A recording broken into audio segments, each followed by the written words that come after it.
Estamos con el doctor Luis Pastor, abogado especialista en temas penales y constitucionales, a quien le agradezco que nos ayude a entender un poquito más a lo que nos enfrentamos en este proceso. Doctor Pastor, bienvenido, gracias por acompañarnos.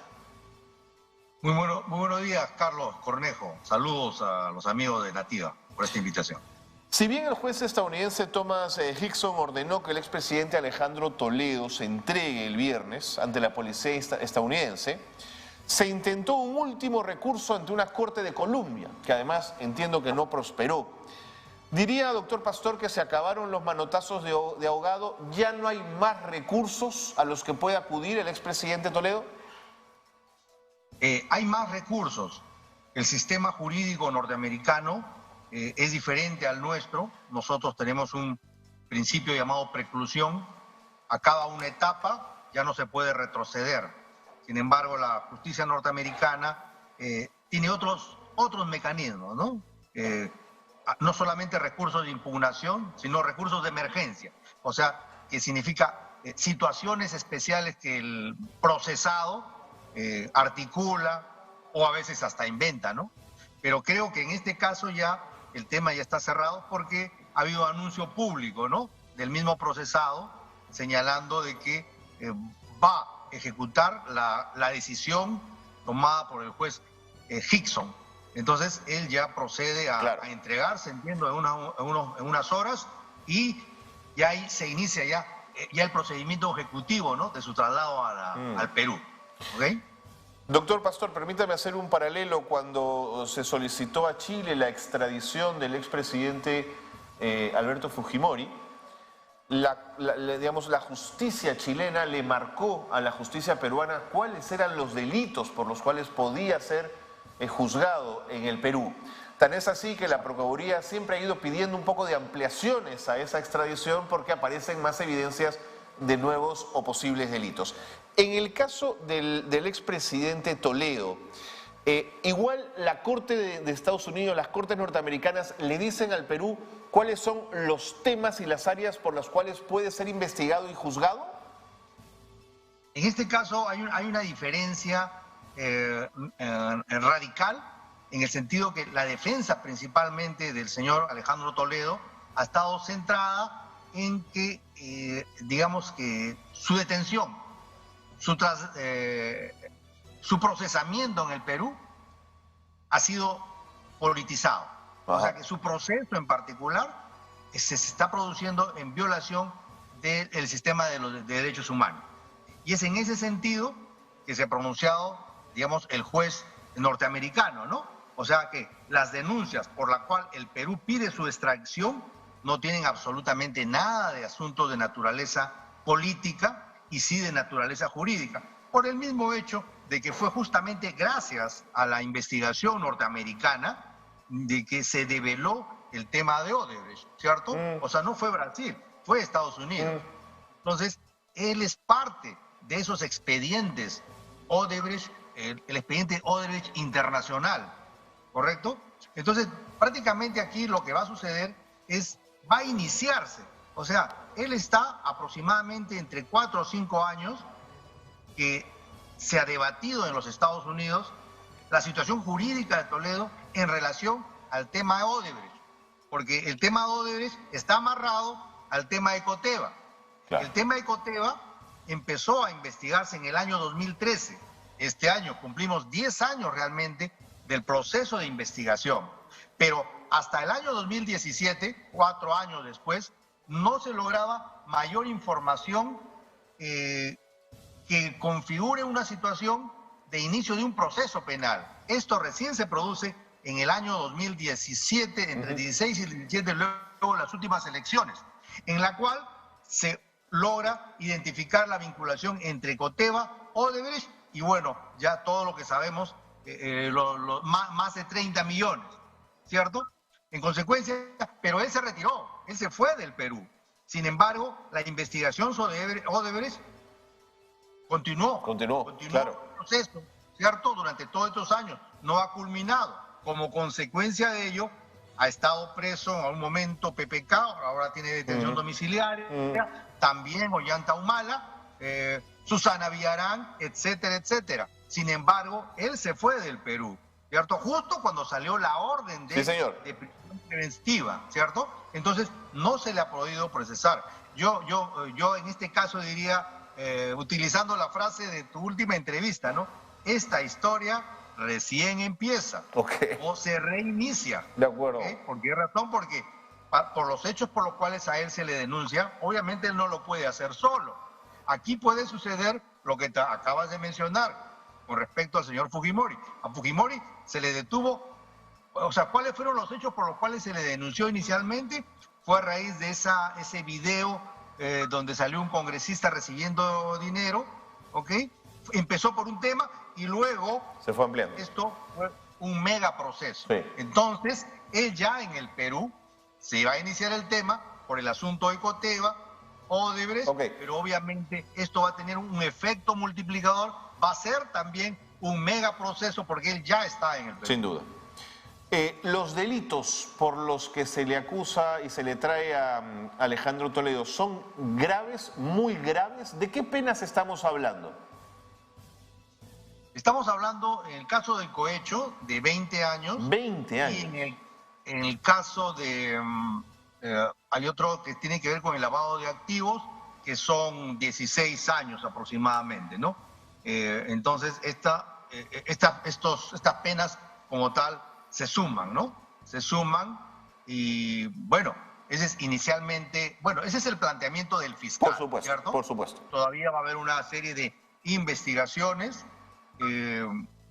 También él tiene derecho, ojo, él también puede plantear, ¿no?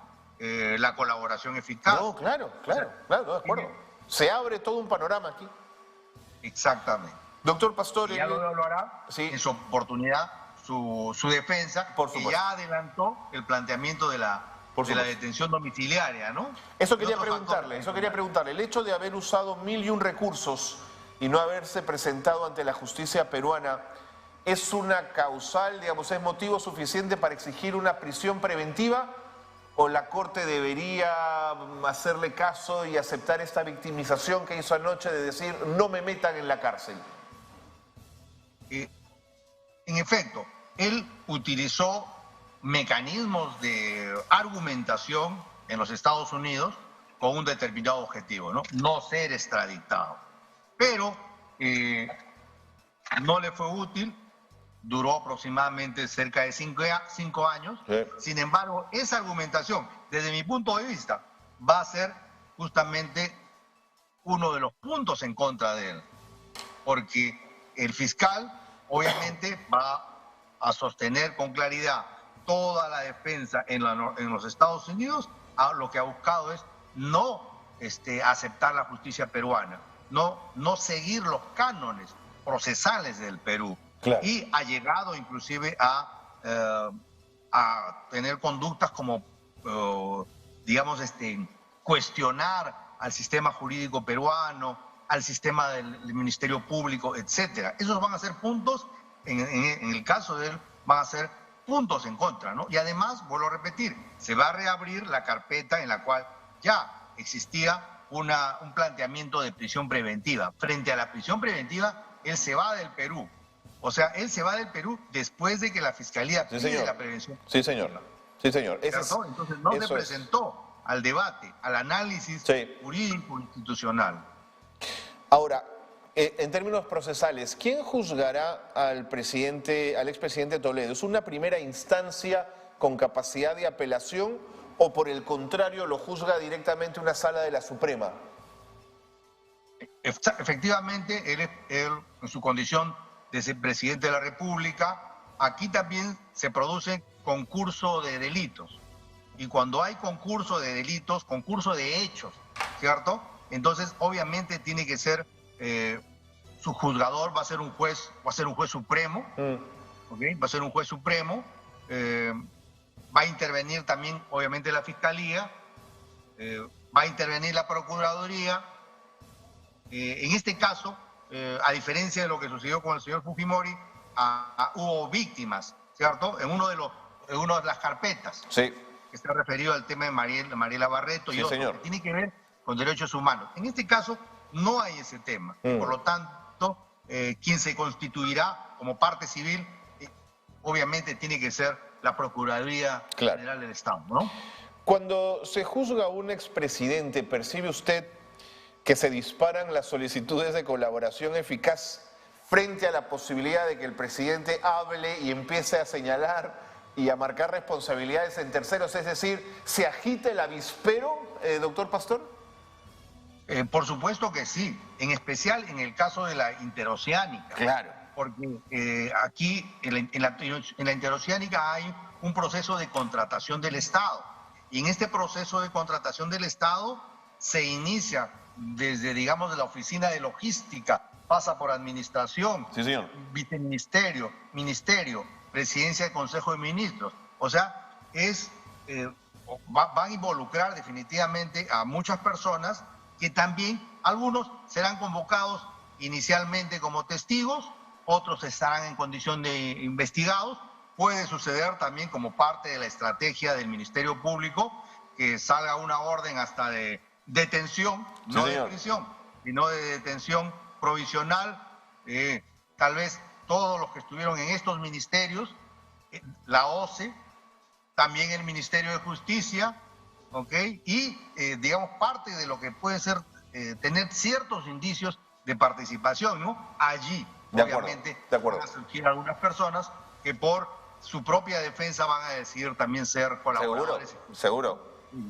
Hay varios, yo creo que van a haber varios muy asustados con la llegada del expresidente Toledo. Una última pregunta. Conversaba el otro día con unos amigos españoles, unos amigos de fuera, y me decían, qué maravilla el Perú, cómo juzga y encarcela a sus expresidentes comprometidos en delitos. Está preso Alberto Fujimori, tiene prisión preventiva Castillo por haber dado un golpe de Estado, ahora viene el presidente Toledo. Y yo les decía, bueno, no tengo la sensación de que estemos muy contentos adentro con esta situación, por el contrario, digamos, pero cómo hay esta doble mirada, ¿no? La de una justicia que actúa finalmente, pero al mismo tiempo tener a 3 expresidentes en prisión y uno suicidado para evadir sus responsabilidades, ¿no es muy duro, doctor Pastor, para una sociedad como la nuestra?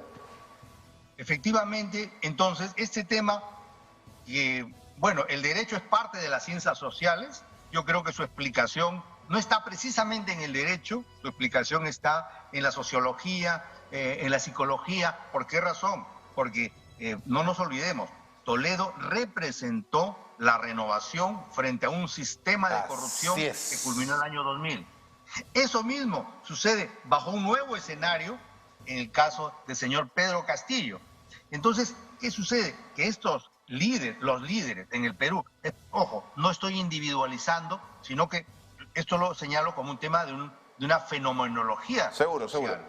¿Cierto? Entonces, tal vez el poder en el Perú es tan efímero, o inclusive ese sistema clientelista patrimonial que viene desde la época del virreinato, donde se compraban por ventanilla los cargos públicos, el día de hoy se mantiene bajo un nuevo esquema. Entonces, esto nos debe permitir, nos debe motivar a hacer un análisis mucho más profundo desde las ciencias sociales. Doctor Pastor, ha sido usted muy claro. Muchas gracias por habernos ayudado a entender un poquito más a lo que nos vamos a enfrentar con la llegada del expresidente Toledo para ser juzgado en el Perú. Muchísimas gracias. Muy buenos días. Hola. Muy bien, Luis Pastor, abogado especialista en temas penales y constitucionales, ha estado con nosotros en el programa. Sin duda es la noticia del día y es lo que decía el doctor Pastor al final, coincidentemente con lo que le decía yo al inicio, es la gran decepción de la política, ¿no es cierto?